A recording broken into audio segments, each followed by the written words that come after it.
Indo-British Advanced Pain Clinic, Noppimayam Surgery Duram. For appointments 9155515563.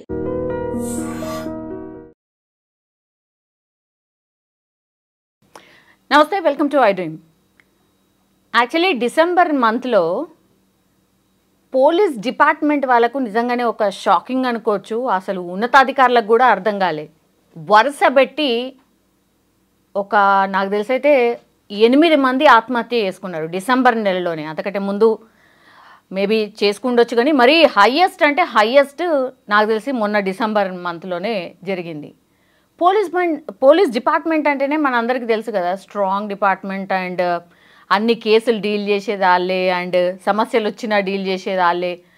ఇంత వీక్గా అంటే నిజంగానే వీక్ అయిపోయాయి కదా, ఏం అర్థం కాక టోటల్లీ అంటే బ్లాంక్ అయిపోయి చావు దాకా దారి తీస్తుంది. ఆ చావుకి కారణం ఏంది అని అంటే టోటల్లీ అంటే పూర్తిగా డిప్రెస్ అయిపోయిన పరిస్థితి. అంత స్ట్రాంగ్ డిపార్ట్మెంట్ కానీ డిప్రెస్ అయిపోయి వాళ్ళే చాలామంది ఆత్మహత్య చేసుకున్నారు. ఎందుకు? What is the reason? మనతో పాటు ఉన్నారు psychologist and career counsellor doctor Pratima గారు. మ్యామ్ నమస్తే. నమస్తే అండి. యా, అర్థం కాలేదు మ్యామ్. యాక్చువల్లీ డిసెంబర్ మంత్లో అంటే నేనే కదా చాలా వార్తలు నేనే చెప్పిన కాబట్టి 8 మెంబర్స్ మ్యామ్, దగ్గర 8 మంది, అన్ని ఆత్మహత్యలే. Some one or the other reason, ఏదైనా రీజన్ కావచ్చు, కానీ చనిపోవడమే పరిష్కారం అనుకున్నారు, చనిపోయినారు.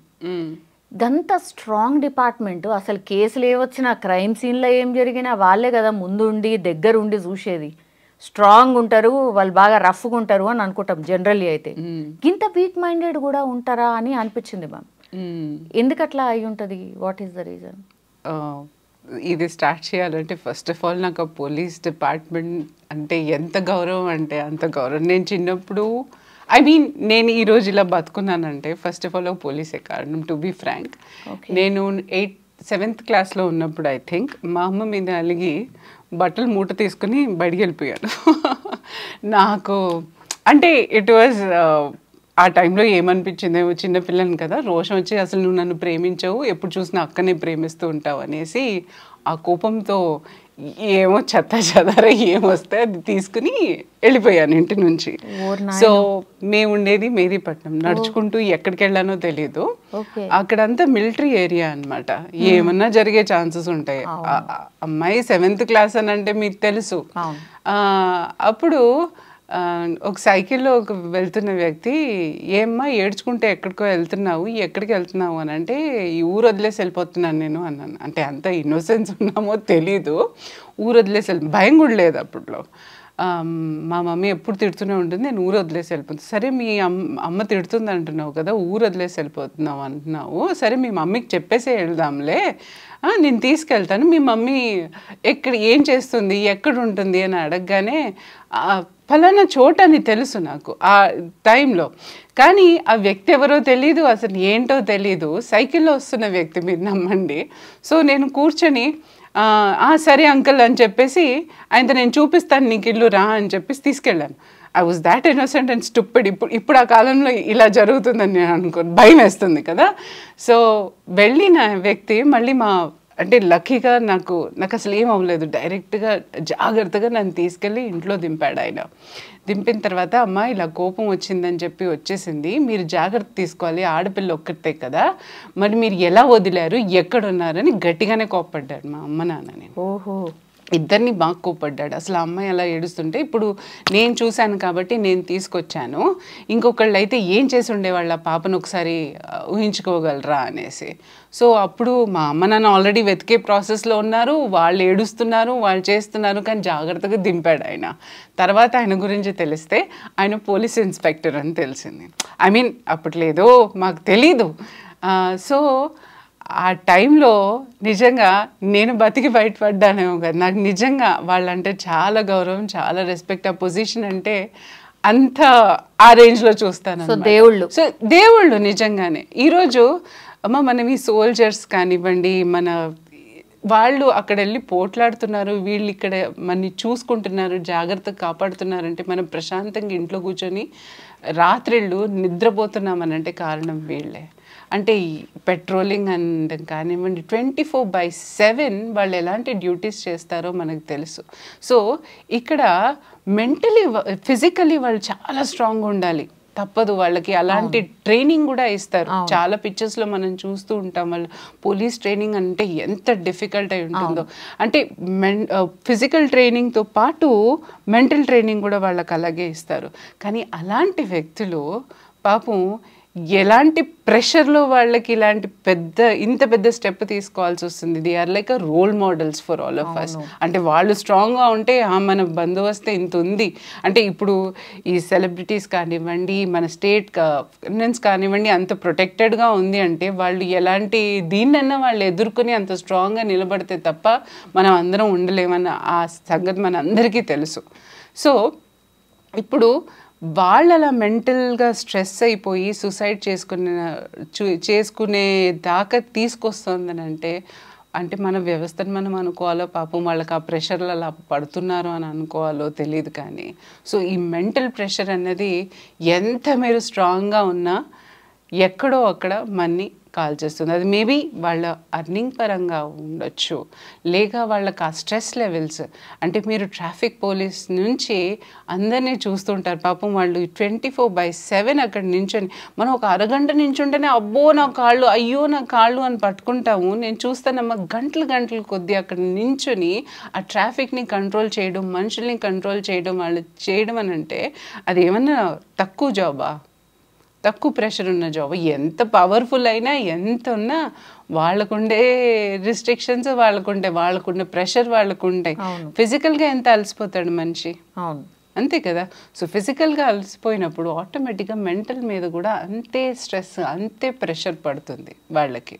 సో డెఫినెట్గా అది ఇంకా కుదరదు, ఇంకా దీనికంటే మించి మేము తీసుకోలేము అన్నప్పుడు డిప్రెషన్కి వెళ్ళే ఛాన్సెస్ ఉన్నాయి. అండ్ ఆఫీషియల్గా ప్రతి ఉద్యోగంలో మనకు తెలుసు, ప్రతి ఉద్యోగంలో ఒక్కొక్క లెవెల్ ఆఫ్ ప్రెషర్స్ ఉంటాయి. అండ్ వీళ్ళకి ఎలాంటి ఒత్తిళ్ళు వస్తున్నాయో అన్నది మనకు తెలియదు కదా. నిజానికి మనం ఆ ఏరియా వెళ్ళాం, ఎందుకంటే మనకు కూడా భయం, ఎక్కడో అక్కడ భయం ఉంటుంది వాళ్ళని చూస్తే. సో ఆ ఏరియా వెళ్ళాం, కానీ వాళ్ళలో కూడా పాపం ఎంత ప్రెషర్ వాళ్ళు ఫీల్ అవుతారు, ఎక్కడి నుంచి పెద్ద హయ్యర్ అథారిటీస్ నుంచి ఎలాంటి ప్రెషర్ వస్తుందో తెలీదు. అలా ప్రమోషన్లు కరెక్ట్గా రాకపోవచ్చు, శాలరీస్ ప్రాపర్గా ఉండకపోవచ్చు, వాళ్ళ ఫ్యామిలీ సమస్యలు యాజ్ అ పోలీస్గా ఎంత మెంటల్ ఫిజికల్ స్ట్రాంగ్గా ఉన్న వాళ్ళ ఫ్యామిలీ సమస్యలు ఉండవని మనం అనగలం. డాక్టర్ రోగాలు రాకూడదంటే ఎట్లాగా? సేమ్ థింగ్ వాళ్ళకు కూడా. సో వాళ్ళకు కూడా ఏదో ఒక ప్రెషర్, ఏదో ఒక స్ట్రెస్ లెవెల్లో పాపం అలాంటి దారుణమైన నిర్ణయం తీసుకోవాల్సి వస్తుందేమో అని బాధాకరంగా ఉంది ఆ విషయం. Personal issues as well as department కి సంబంధించి మధ్యలో క్రష్ అయిపోయే ఇట్లాంటి పరిస్థితి. ఆబ్వియస్లీ ఏ డిపార్ట్మెంట్ అయినా సరే, మనం అనుకుంటా ఏ ఉద్యోగం అయినా సరే ఈ రోజుల్లో మనం కావాల్సుకుని తెచ్చుకునేది కాదు కదా. ఎక్కడి నుంచి అక్కడి నుంచి ఆ ప్రెషర్, ఫ్యామిలీ ప్రెషర్ అన్నిటికీ నలిగిపోతూ ఉంటాం మధ్యలో. డెఫినెట్గా వీళ్ళకు ఉండకపోవడానికి కారణమే ఉంటుంది, డెఫినెట్గా ఉంటుంది. పోలీస్ డిపార్ట్మెంట్కి కూడా ఉంటుంది.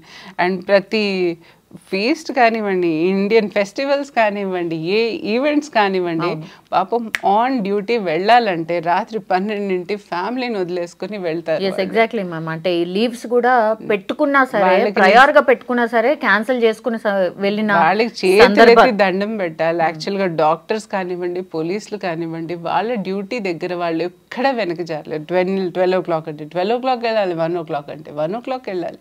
చూడండి వాళ్ళ డ్యూటీ, వాళ్ళ జాబ్ అనేది ఎంత టఫ్. మనమన్నా కాసేపు పడుకోవడానికి ఉంటుంది. పర్సనల్ లైఫ్ కి దూరం అవుతున్నారు కాబట్టి మరి ఇట్లాంటిది ఏమన్నా ఆబ్వియస్లీ వాళ్ళకంటూ పర్సనల్ లైఫే ఉండదు కదా. పర్సనల్ లైఫ్ ఎక్కడ టైం ఇస్తున్నారు వాళ్ళు 24/7 డ్యూటీ అని వాళ్ళకి వేస్తుంటే పాపం వాళ్ళకి పర్సనల్ లైఫ్ అనేది వాళ్ళు కూడా చూసుకుంటారు కదా. డెఫినెట్గా వాళ్ళు కూడా ఎంటర్టైన్మెంట్ కావాలి కదా, మనలాగే మనుషులు కాబట్టి. So I feel everything is like lot of pressure and stress మూలాన మనిషి డిప్రెషన్లో వెళ్ళే ఛాన్సెస్ ఉంటాయి. ఆ ప్రెషర్ తట్టుకోలేని టైంలో ఇంకా వాళ్ళకి ఇంకొక ఆప్షన్ కనిపించదు అక్కడ. సో డెఫినెట్గా వాళ్ళు తీసుకునే నెక్స్ట్ స్టెప్పే పాపం సూసైడ్ అయ్యి ఉంటుంది. అందులో పోలీస్ సూసైడ్ చేసుకోవడం అంటే మనమే వినలేము యాక్చువల్గా. జనరల్లీ అంటే బాగా ఇట్లాంటి క్రైమ్ ఇన్సిడెంట్స్ కానీ లేకపోతే ఇట్లాంటివి చూసిన తర్వాత బ్లడ్ ఇవన్నీ చూసిన తర్వాత మనిషి స్ట్రాంగ్ అవుతాడు అంటారు కదా మ్యామ్. అంటే జనరల్లీ డాక్టర్స్ కానీ లేకపోతే ఈ పోస్ట్ మార్టం చేసే వాళ్ళు కానీ లేకపోతే ఇట్లా పోలీస్ డ్యూటీ చేసే వాళ్ళు కానీ జర మెంటల్లీ అండ్ ఫిజికల్లీ స్ట్రాంగ్ ఉంటారు అని జనరల్ పర్సెప్షన్ ఉంటుంది. కానీ ఈ ఇన్సిడెంట్ చూసిన తర్వాత అరే కాదేమో అని అనిపించింది. అంటే ఎలా ఉంటుందంటే ఒక రకంగా రబ్డ్ ఆఫ్ అయిపోతారు. ఇప్పుడు ఫర్ ఎగ్జాంపుల్ మీరు ఎక్కడన్నా వెళ్ళండి, సైకాట్రిస్ట్ని చూడండి, వాళ్ళు ఏదో లాస్ట్ వరల్డ్లో ఉన్నట్టు ఉంటారు. అంటే ఎగ్జాక్ట్లీ. అంటే నేను ఒక కేసు తీసుకున్న తర్వాత ఏ డిప్రెషన్ కేసో ఏ యాంగ్జైటీ కేసో వచ్చిందంటే ఆనాడు ఆ నెగిటివ్ వైబ్స్ తీసుకుని నేను బ్రెయిన్లో అదే ఆలోచిస్తూ ఉంటాను అనమాట. కంటిన్యూస్గా నాకు కూడా అదే థాట్స్ వస్తాయి. డెఫినెట్గా ఎక్కడో అక్కడ వాళ్ళ నెగిటివిటీ అన్నది మన మీద రబ్డ్ ఆఫ్ అయిపోతుంది. సర్టెన్ పీరియడ్ అయిన తర్వాత ఇవన్నీ చూస్తే వైరాగ్యం వస్తుంది. ఏంటి ప్రాబ్లమ్స్, ఏంటి లక్లీ, ఏంటి ఇది చూడటం అనేది. అలా పోలీసులు రోజు చేసుకునే ఇది రోజు చూస్తే కేసులు వాళ్ళకెంత ఫ్రస్ట్రేషన్ వస్తుంది. ఇవన్నీ అరే ఎక్కడో ఒకటి రిజాల్వ్ అయిపోయిందంటే మళ్ళీ ఇంకోటి దాన్ని సస్పెన్స్, ఇంకొకటి. అలాగే డాక్టర్స్ కూడా అంతే. ఏ ప్రొఫెషన్ కన్నా ఓ సర్టెన్ లెవెల్ దాకా ఎంజాయ్మెంట్ తీసుకుంటారు. కానీ ఎక్కడో అక్కడ ఇవన్నీ నెగిటివ్ ఎనర్జీసే. కాబట్టి ఇప్పుడు పేషెంట్స్ వస్తారు, క్లయింట్ ఉంటారు, వాళ్ళు కూడా ఏదో నొప్పితో బాధతోనే వస్తారు. సో అది it is not a positive energy, it is a negative energy. ఓ మనిషికి నెగిటివ్ ఎనర్జీ కంటిన్యూస్గా వస్తుంటే మేము బిల్డప్ చేసుకున్న స్ట్రాంగ్నెస్ కూడా ఒక్కొక్కసారి కోల్పోతాం. రైట్. సో ఈ సైకలాజికల్ థింగ్ అవ్వనివ్వండి, ఈవెన్ ఈ మెడికల్ వాళ్ళు అవ్వనివ్వండి, ప్లస్ ఈ పోలీసులు ఏదైతే చేస్తున్నారో అది అవ్వనివ్వండి, ఫోరెన్సిక్ వాళ్ళు కూడా ఉంటారు. బికాజ్ వాళ్ళు కంటిన్యూస్ డెడ్ బాడీస్ని చూడటం. So you can't expect a positive wife from them. వాళ్ళు కూడా ఒక సర్టెన్ పీరియడ్ అయిన తర్వాత వెక్స్టప్ అయిపోవడం అనేది చాలా కామన్. మనకు తెలియకుండానే మనం దీంట్లో పడిపోతూ ఉంటాం. ఇప్పుడు ఒక్కోసారి నేను విసుగు చూపిస్తాను, డెఫినెట్గా కోపం. అందరికీ యాంగర్ మేనేజ్మెంట్, ఈ మేనేజ్మెంట్ ఆ మేనేజ్మెంట్ నేర్పించే నాకు ఇంకా డబుల్ టెంపర్ వస్తుంది ఒక్కొక్కసారి. ఎందుకంటే అదే ఆలోచిస్తూ ఉంటాను కదా. సో ఆ ఫ్రస్ట్రేషన్ ఒక్కొక్కసారి అనిపిస్తుంది, మళ్ళీ కామ్ అవుతాను, లేదు నేనెందుకు ఇలా చేస్తున్నాను అని చెప్పి, అన్ని తెలిసి నేనెందుకు చేస్తున్నాను. కానీ తెలియకుండానే రబ్ ఆఫ్ అయిపోతూ ఉంటుంది మన మీద. సో ఏ ప్రొఫెషన్ అయినా అంతే. పోలీస్ డిపార్ట్మెంట్కి సంబంధించిన వాళ్ళు మ్యామ్, ఫర్ అన్ ఐడియా ఎంతమంది వచ్చి ఇట్లా మిమ్మల్ని మీలాంటి వాళ్ళని కలుస్తూ ఉంటారు మ్యామ్? జనరల్గా అంటే నేను పర్సనల్గా ఎప్పుడు ఇంటరాక్ట్ అవ్వలేదు టు బి ఫ్రాంక్. కానీ ఒక సెషన్లో వెళ్ళాము. సెషన్లో వెళ్ళి వాళ్ళకి ఈ వెల్నెస్ అనేది ప్రోగ్రామ్ అనేది చేసాము, జస్ట్ లైక్ వర్క్ షాప్ లాగా. సో అప్పుడు జనరల్ ఇంటరాక్షన్, జనరల్ ఇది వాళ్ళకి ఏంటంటే ఇలా రోజు 24/7 డ్యూటీస్ ఇవే ఎక్కువ చెప్తారనమాట. ప్రాబ్లమ్స్ పాపం అలాంటివే ఎక్కువ ఉంటాయి. అలాగే ఫ్యామిలీ ప్రెషర్, ఇంటికి వెళ్తే ఎప్పుడు వస్తావు అన్న కాల్స్ వస్తుంటాయి. ఇక్కడేమో ఆఫీస్ నుంచి కాల్స్ వస్తాయి. ఇవన్నీ తట్టుకోలేము ఒక్కొక్కసారి. సో ఇంట్లో కూడా ఎక్స్పెక్టేషన్స్ పెరిగిపోతాయి. సో ఆ డిఫరెన్స్ ఆఫ్ ఒపీనియన్, ఏమన్నా హస్బెండ్ అండ్ వైఫ్ ఉంటారని అనుకోండి, అంటే ఎప్పుడూ కలిసి ఉండడానికి ఛాన్సెస్ ఉండదు. కాబట్టి అంటే అక్కడ కూడా వాళ్ళకి ఆ ప్రెషర్ కూడా ఉంటుంది. సరే ఇక్కడ గొడవలు ఇంట్లో. సో సాధారణంగా అలాంటి ప్రాబ్లమ్స్తో పాపం ఎక్కువగా సఫర్ అవుతూ ఉంటారు వాళ్ళు. వాళ్ళ డ్యూటీసే మెయిన్ వాళ్ళకి. అంటే ప్లస్ జీతాలు సరిపోక ఇంట్లో వాళ్ళకి ఐ డోంట్ నో కి ప్రమోషన్స్ వాళ్ళకి ఎట్లా వస్తాయి, ఆన్ వాట్ బేసిస్, ఇవన్నీ ఉంటాయండి చాలా. వాళ్ళ in and around what ever అంటే వర్కింగ్ సర్కమ్స్టెన్సెస్ ఫ్యామిలీలో పడే ఇదిను డెఫినెట్గా వాళ్ళని ఒక రప్చర్ స్టేజ్కి తీసుకొస్తుంది. సో అలాంటి వాటికి వెల్నెస్ సెషన్ లాగా ఇచ్చామంతే. సో పర్సనల్గా ఎప్పుడు వాళ్ళని కలవలేదు. సో ఇట్లాంటి మీరు చెప్పినటువంటి కొన్ని డిపార్ట్మెంట్ వాళ్ళు ఎంత ఫ్రీక్వెంట్గా మిమ్మల్ని కలవచ్చు, అంటే మీలాంటి కౌన్సిలింగ్ చేసే వాళ్ళని ఎంత అంటే వాళ్ళు మెంటల్గా స్ట్రాంగ్ ఉండి హ్యాండిల్ చేసుకోగలిగితే they are always I want them to be so much strong for this society. ఎందుకంటే మాకు వాళ్ళు కావాలి, వాళ్ళు స్ట్రాంగ్గా ఉండాలి, వాళ్ళు మాకు ధైర్యాన్ని ఇవ్వాలి, వాళ్ళు మమ్మల్ని నడిపించగల వాళ్ళకంత ఇది రావాలి, స్ట్రెంగ్త్ ఉండాలి. సో కాబట్టి నేను ఎప్పుడు వాళ్ళు పర్ఫెక్ట్గా ఉండాలనే కోరుకుంటాను, వాళ్ళు అన్నిట్లోనూ బాగుండాలనే కోరుకుంటాను. సో అఫ్ కోర్స్ వాళ్ళకి ఏదైనా ప్రాబ్లం ఉంటే definitely they can approach us. Definitely we are there to help them out with any kind of a frustration. Thank you. Thank you.